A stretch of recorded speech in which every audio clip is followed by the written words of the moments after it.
मको permanent stop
ನಮ್ಮ ಮಗಳು ಓದ್ಬೇಕತ್ರ ಆಕೆ ಕಾರ್ ನೋಡ್ಕೊಂಡೈತಿವ ನಾವು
Good morning, students. Good afternoon, sir. Good afternoon. Yes, sorry. Good afternoon.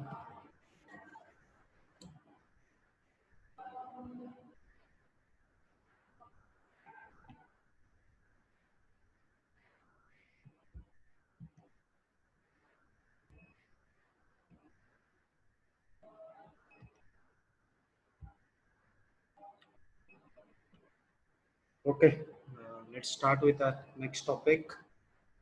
As already I said in the last class, we are going to discuss segmentation. In the last class, we have discussed many topics. In fact, quickly I will revise once. That is, we have started with paging hardware with a TLB, that is a translation look ahead buffer. That is a temporary buffer which will be added in the cache memory. So most recently used pages are continuously used pages will be stored here, so that CPU, if it gets the pages in this TLB, then the time to access the main memory will become less compared to the accessing from the page table. So that's why the TLB is added in between the main memory and the CPU, so that if it gets the pages within a TLB, that is called as TLB hit. If it doesn't get, then first time it will go to the page table and it will access. Then whenever CPU access that, then that page will come and sit in the TLB also. Next time, if a CPU wants to access the same page, that page will be available in TLB. In that case, CPU will directly get that page from the TLB instead of page table. So the accessing time of the CPU will get reduced. So if you are taking 2x time to access the main memory with the help of page table, then we will take 1.5x to access the TLB through the help of TLB to access the main memory. So that is what we have studied with respect to the TLB. That is nothing but if you get in the TLB, it is called TLB hit. If you don't get, then CPU will search in the page table, then it will get the frame number, then it will add that offset, then it will get the physical main memory. So that is what we have studied in the last class. This is all about translation look ahead buffer. This is called as temporary. It is a advantage of normal paging. Compared to the normal paging, this is having some advantage. The drawback of this TLB is as and when you start increasing the size of the TLB, the cost of maintaining the system will become more, because the cache memory implementation is always going to be costlier. So that's what we have studied. Then memory we have studied. So if the page is allocated in the main memory, that is indicated by valid bit V. If it is not allocated, that is represented as I. So V and I, two terminologies we have used to indicate whether it is a valid bit or invalid bit in the page table. If the entry is having a V, that indicates the particular page is allocated in the main memory. If the entry is having a invalid, that means that page is not yet come to the page table and it is not been allocated to the main memory also. So that is called as invalid and valid bit identification in case of page table. Then we have studied shared pages, how multiple processes can share the page table. One page of P1 process, one page of P2 process, one page of P3 process, like that randomly they will share the main memory. It is not so that only one process can share the entire memory. N number of processes will be sharing the main memory. So that's also we have studied.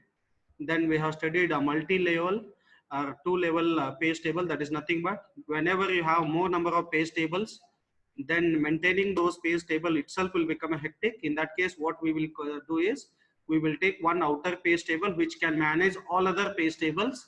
Then those page table will be managing the main memory. So first from this outer page table, we will get the reference of the internal page table. From this page table, we will get the physical memory link. So that is what we have studied, two-level page table scheme also. Then coming to the address translation, that is what first we'll get the P1, then we'll get P2, P3 if you have internal pages. Then coming to the hashed page table. So here what we have studied, instead of having a page table, we'll be going to have a hash function and a hash table. Here one unique value will be generated from this hash table. So this unique value will be compared with the logical address of the CPU. If Q is equal to P, then that the corresponding address of that element will be selected. In this case, Q is not equal to P, then it is a linked list implementation. Then we'll have a reference of the next value. That is, it will be pointing to the next field. Now we have to check whether P is equal to P. Yes, then the R will be holding the address where the particular data is stored in the main memory. Then R will be sent to this. R plus D will be formed as a physical address. So this is what we have studied in hashed page table. Then we have studied inverted page table also. In inverted page table, as we already discussed, each process will be having its own separate page table. So definitely operating system is going to have some of the problem to manage this page table, because they are also going to sit in the main memory itself, and maintaining multiple page table will become a hectic. For that, to reduce that problem, somebody has addressed the issue with the help of a single page table. That's why its name is mentioned as inverted. It is exactly reverse of the normal paging. In normal paging, multiple page tables will be there, but in inverted page table, only one page table will be there. Then how do you identify which page belongs to which process? For that identification, we have added one more extra field in the page table, that is called as PID. Because if you have a separate page table for each process, then in that particular page table, only the processes belonging to that particular process will be there. But when we have a single page table for all the processes, then we need some identifier to identify the page to which it belongs, sorry, the process to which this particular page belongs. So that purpose we have added PID. But if you have a single page table, then the length of the page table is going to get increased. So that is a drawback of this. But whenever CPU generates the logical address, it will be three fields. First one is a process from which the page it is looking, and then the offset value will be there. So go with the process ID and process page number. Then once you get that page number, I, that is called as frame number, then that I plus D will be added, and then we will get the physical memory. So these are all the topics we had studied in the last class. So coming to the next important topic of our operating system and the last topic of our third model, that is segmentation. So in phasing concept, what we had done is we had divided our program into equal size block, that is called as pages, and we have divided our main memory into equal size block called as frames, and we have made sure that both the size of the page as well as size of the frame should be equal, so that the page can go and sit in the frames easily. So that is what we have done. So we have keep on shifted the pages from some secondary storage to the primary storage. So that is what we have done. But what is the problem we are going to face there? So assume that now you have written one C program which is having one main program and one addition function, one subtraction function, one multiplication function, one division function. I'm talking about the functions. So your main program will be there separate, and addition will be there, subtraction will be there, and division, multiplication. 4 separate functions are there. In this case, when we are doing a paging concept, what we will do, we will never think about what you can call size of the program. What we will do, randomly will divide it to equal sized. All we are, our intention is to divide the particular program according to the size wise. We are least bothered whether a main program we are dividing into 2 parts, whether we are dividing addition into 2 parts or subtraction into 2 parts. We are not bothered about that. Our intention is to make all the pages equal size. While making that, we may divide our main program itself into 2 pages. So in that case, there will be definitely dependency. If you assume that no, if you divide main program into 2 pages, then definitely there will be a lot of dependency will be there from that page 1 to page 2. Now assume that there is a function, that addition function. If we divide that addition function into 2 pages, then definitely the page 1 to page 2 dependency will be there. Then in that case, CPU has to do a lot of changes. So it has to remove the first page and get the second page, and remove the second page and get the first page. So a lot of dependency will be there. So we are least bothering when the program is implemented in case of paging. But in case of segmentation, we are going to divide our program into user convenient model. That is nothing but user view of memory we call. We divide our program main memory as a separate segment, procedures as a separate segment, function as a separate segment, methods as a separate segment, object as a separate segment, local variables, global variables, like this we'll do. But in this case, all are not going to have a same size. In paging, we had all of the same size, but in this case, what will happen? The main program, whatever may be the size, it will become one segment. Then procedure, whatever may be the size, it will become one segment. Then function, it will become one segment. Why we are doing is because if you divide the individual segments into multiple pages, then the dependency problem will come. Definitely there will be a dependency, because one instruction will be in one page, another instruction, for example, if you are adding 2 numbers in the addition function, for example, a equal to 10, b equal to 20, then c equal to a plus b. This is the instruction we have written, that a equal to 10 and b equal to 20 is in one page, and c equal to a plus b if it is in another page. Then how much transaction CPU has to do? Because even though we know that there is a dependency between those 3 statements, unnecessarily we are dividing our program into multiple pages, even though we know that there is a dependency.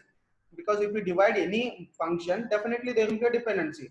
So instead of blindly dividing our program into multiple pages of equal size, what solution we have found is we can divide our program into segment wise. Those segments are depending on user view of memory, how we see the memory.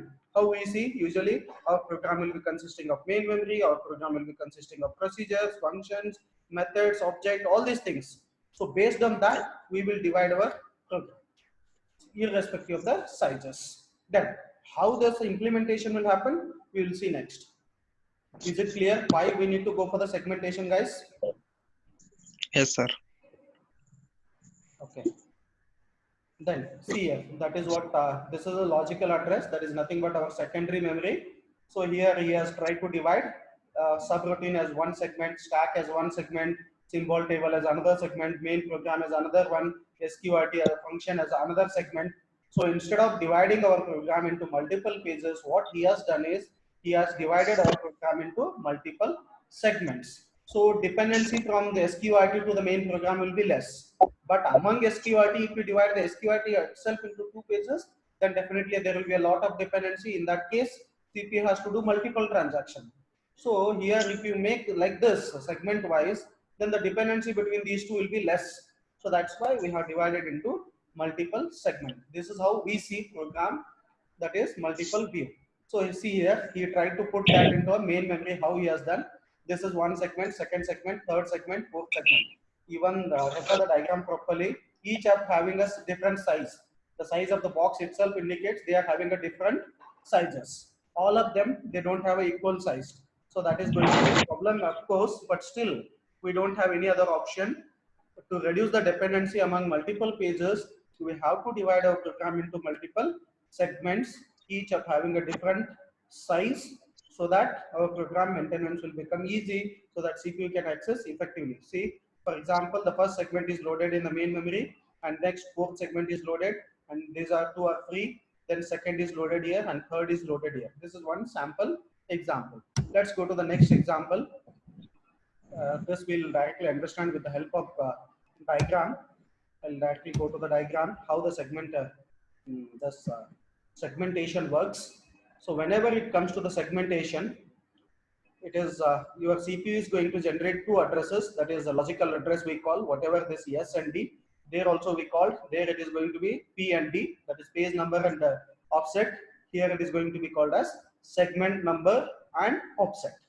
Then whenever CPU generates the segment number, then we will go to something called as segment table. There we have called as page table. Here we'll come to the segment table. Then in segment table, it will be having two fields. Now assume that CPU has generated a segment 1. Then we will go to the segment 1. Then the first segment. Each segment will be represented here. How many segments are there in that program? All will be indexed here. 0, 1, 2, 3, 4, 5, 6, 7, 8, 9.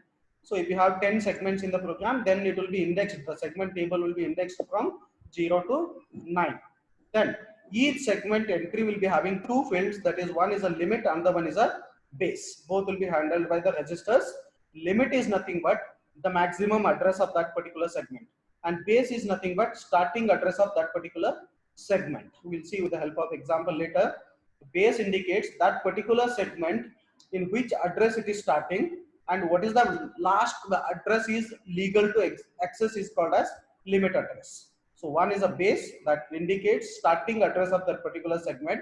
Another one is a limit register end address of that particular segment.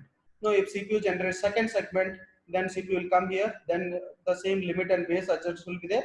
Based on that, it will go here. But before going to that, here something we are checking. D, whether it is less than limit value. That means whatever the offset value CPU is generating, offset value is nothing but within a segment, what is the line number it is trying to access. Whether that line number is less than the limit address, because the last address what it is there, so this offset address should be less than this. So that condition you need to check, then only it will become a valid address. So segment address will be there, limit and base will be fine. So whatever the offset it is generating, make sure that that offset is within base and limit address. It should be belonging to base address and limit address. It should be within the range of limit and base address.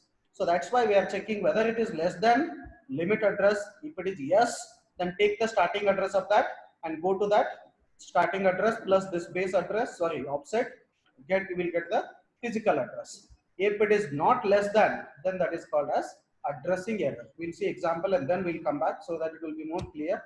See here the example. Subroutine is called as a segment 0.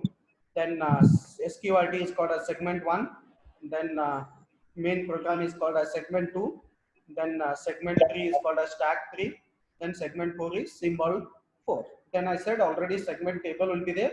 It will be represented with how many segments we have in the system. How many are there here? 5 segments are there. Those will be numbered from 0, 1, 2, 3, 4. So how many segments will be having? That many entries will be there in our segment table. Now assume that CPU generates the logical address as 0 plus some offset address. Then it will come to the segment table. In segment table, we are getting the base address of this particular zeroth page is, sorry, zeroth segment is 1400. That means zeroth segment is sitting in the main memory with a starting address of 1400. Just go and check in the main memory. So segment 0 is starting at the 1400 memory location. That means the first few locations might be occupied by somebody else, or usually in the first memory location operating system will be sitting.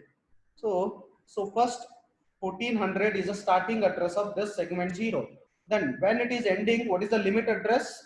1000 address. Then 1400 plus 1000, how much? 2400. Limit is nothing but how much address limit it is having. So only 1000. 1400 plus 1000, 2400. Next, segment 1. What is the starting address of this? 6300. Come to this 6300. Then what is the limit of that? 400. 6300 plus 400, 6700. Segment 1 is sitting here. Next, coming to the segment 2, starting address is 4300. 4300, and what is the limit? 400. 4700. Next, coming to the segment 3, 3200 is the starting address. Then what is the limit? 1100. Then it will become 4700. Last one is segment 4. Starting address is 4700. Then plus 5000 plus 1000, it will become 5700. So this is how our segmentation table will be implemented. Based on this segmentation table, we will get our base address. Then CPU will be generating this segment number. Then we'll get the starting address. Then we have to check the offset address, what it has generated. If offset address is less than this 1000, then definitely that will be within this range. You should make sure that whether it is there within the range of this 1400 and 2400. If it is there, then the line number will be generated by the CPU. Then you can go to that particular line and refer that particular segment. So this is how we have made our CPU to access. Come back to the table. So that's what we have done here. S and D will be generated by our CPU. S is nothing but segment number. D is nothing but offset ID, offset address. So once you get the segment ID, then go to the segment table, get the limit register and base register value with respect to that particular segment.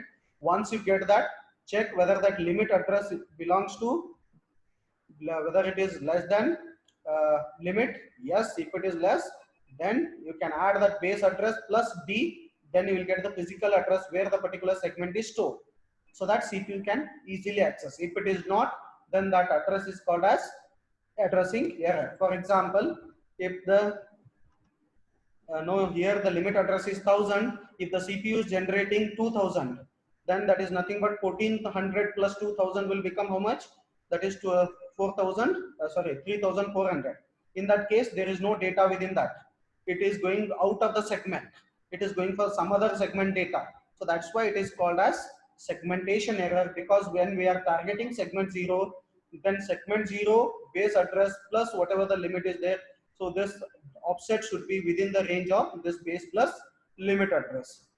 So then you can easily access this. So this is what is called as segmentation with respect to the operating system. Is it clear, guys? Because most important question with respect to your exam, as already said, one question will be compulsory from this segmentation only. Many times he asked, explain the segmentation process with advantages. You need to explain the first why we are going for the segmentation. That is, we need to avoid dependencies so that we can divide our program into user view of memory, how users see the memory. In the same way, we have to divide our program. Then once you divide that, then you have to load that into a physical memory. For loading that, we have segmentation table in place of page table. Then you have to make sure the limit register and base register, based on that, it will be allocated to the main memory. Then we can access it. Is it clear, guys? Yes, sir. Understood. Okay. Most important question for the exam. Don't neglect it. Study well. So this completes the third module. If you have any doubts with respect to this, you can ask. Otherwise, from the next class onwards, we'll start the fourth module.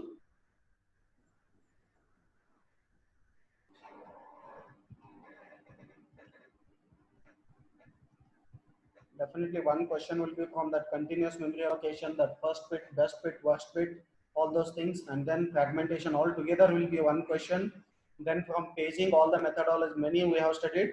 Out of that, one will be asked compulsorily, and usually segmentation will be the another question. 3 bits will be there from this chapter. memory management chapter, and this is entirely one question. Another complete question you will get it from the deadlock in the third model. So both the questions are covered from the deadlock. So go through this. Already I have given the assignment questions also.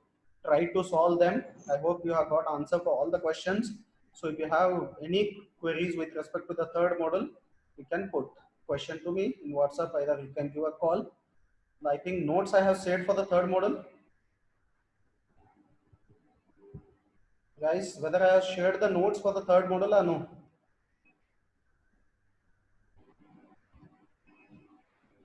Students, are we there? Sir, no, sir. You are not sure. Only first and second model I have given, no? Yes, sir. Okay. Third model, today or tomorrow I will share so that you can start Okay, writing assignment also. In fact, for writing assignment, you can use a textbook only. Soft copy of textbook Okay, sir. already I have given.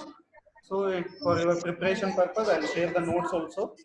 So make use of that and prepare for the exam. From tomorrow's class, we'll start with the fourth model. Any doubts with Yes, respect sir. to this third model? Otherwise, I'll wind No, up the sir. class. No, sir. No problem. Okay. Thank No, you sir. then. Thank you. Thank you, sir.